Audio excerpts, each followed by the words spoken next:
Assalamualaikum warahmatullahi wabarakatuh. Hello friends, how's life? We hope that you all in a good and healthy conditions. So here we from group 6 in semantics and pragmatic class. We will present to you about our material about our discussion. It is about Dexys. So before we start to talk more about this material, let me introduce myself and my partner in this project. So this project was created by me, Alwi Muhammad, and my partner, Kinaya Arafah. So this is the table of the contents. The first is Dexys, and then we will talk about anaphora, and then shifts in ways of referring, and the last is referential ambiguity. Okay, to shorten our time, let's go to the first discussion of this video about Dexys. So Dexys here is a reference in a sentence that relies on a known context to interpret correctly. For example, I went shopping yesterday. If the pronouns I here is upin, that means in the sentence I refer to upin, or we can rephrase the sentence to upin went shopping yesterday. Jadi deixis di sini adalah reference dalam sebuah kalimat yang tergantung pada pengetahuan atau konteks pengetahuan untuk menginterpretasikan kalimat itu dengan benar. Jadi di sini ada contoh I went shopping yesterday. Jadi jika I itu diucapkan oleh Upin, maka dalam sentence ini I refer to Upin. Atau bisa kita ganti dengan kalimatnya dengan Upin went shopping yesterday, which is Upin refer to I, seperti yang sudah dijelaskan di kalimat yang pertama tadi. So that is about Deixis, and then we go to the next material about anaphora. So anaphora is an expression that refers to something mentioned earlier in the context. For example, Sally arrived but nobody saw her. Jadi anaphora adalah ekspresi yang merujuk sesuatu yang sudah di mention sebelumnya di dalam konteks. Jadi contohnya di sini ada kalimat Sally arrived but nobody saw her. Sally itu kalau dibahasakan ke pronouns itu adalah her. Jadi di sini harus setara. Sally arrived and the following expression but nobody saw her. Jadi her di sini dalam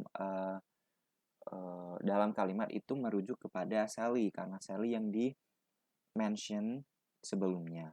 And then Aji went to cinema. He was so happy. Jadi ada Aji, ada he. He di sini merujuk pada Aji yang sudah dijelaskan pada ekspresi sebelumnya. Okay, that's all is about deixis and anaphora, and then we go to the next session about shifts in way of referring. Jadi pergantian dalam referring. Shifts in way of referring. Let's take a look to the example here. There was a strange painting on the wall. I wondered where the painting or it had come from. Here, the expression a strange painting is indefinite but specific. So, in the next co-referential expression is definite. Jadi, the first expression, there was a strange painting on the wall, itu adalah ekspresi yang indefinite. Dalam ilmu grammar, ada artikel an itu adalah artikel yang indefinite.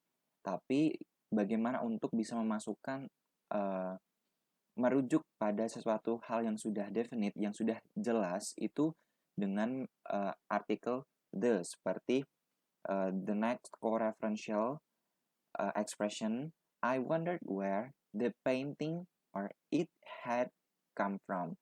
Jadi the painting dengan expression the painting or pronounce it itu sudah merujuk pada ekspresi yang sudah definite, yang sudah jelas.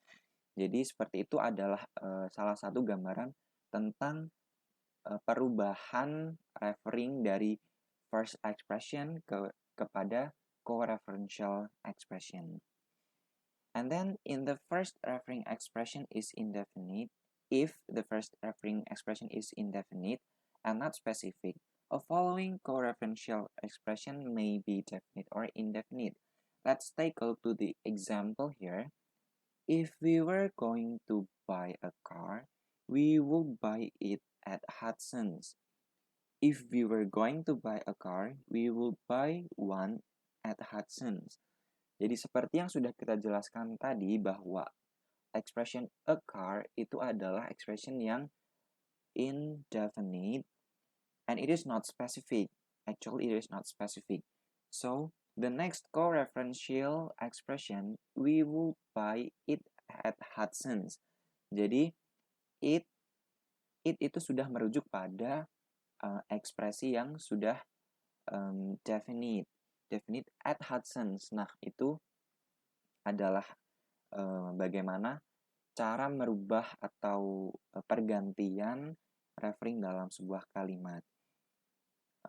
The co-referential may be definite or indefinite. And then the next example, if we were going to buy a car, we would buy one at Hudson's.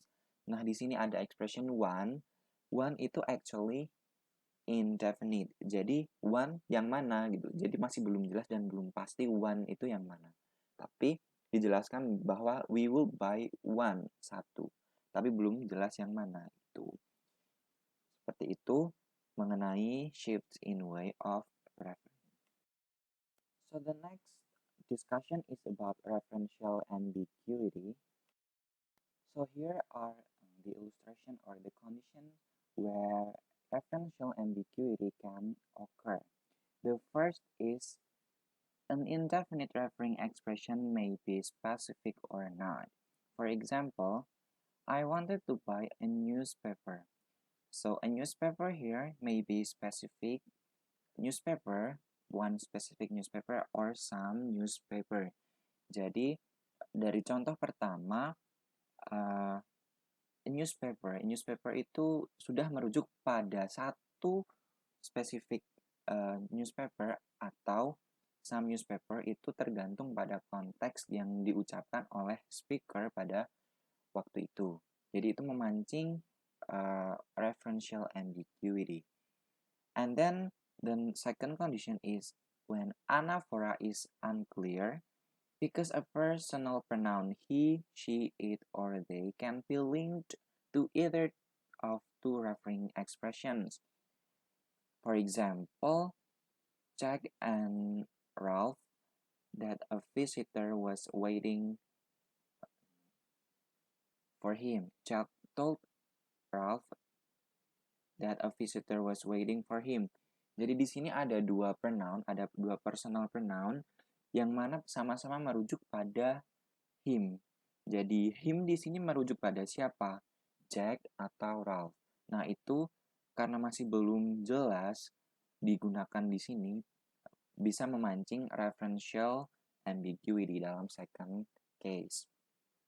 And then the third one is when the pronoun you is used generically or specifically.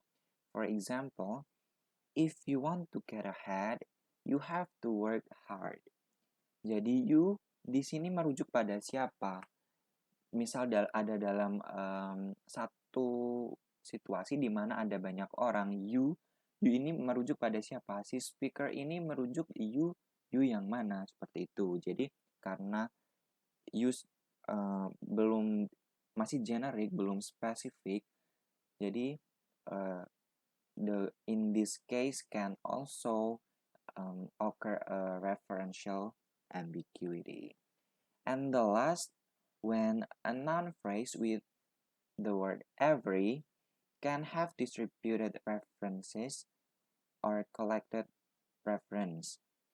For example, I am buying a drink for everybody here. Jadi contohnya di sini ada saya membeli minuman untuk semua orang di sini. Jadi maksudnya ini satu minuman untuk semua atau semuanya mendapat satu-satu gitu. Jadi ini juga salah satu kondisi di mana referential ambiguity had occurred. So guys, that's all is about our discussion in this opportunity about deixis, anaphora, shifts in way of referring, and then referential ambiguity. So if you still have a confusion related to our discussion today, just let us know your question and we will try to explain it more clearly to you guys. So thank you so much for your time in watching this video, and we were sorry if there's still so many mistakes in our process of creating this material. Thank you so much. Wassalamualaikum warahmatullahi wabarakatuh.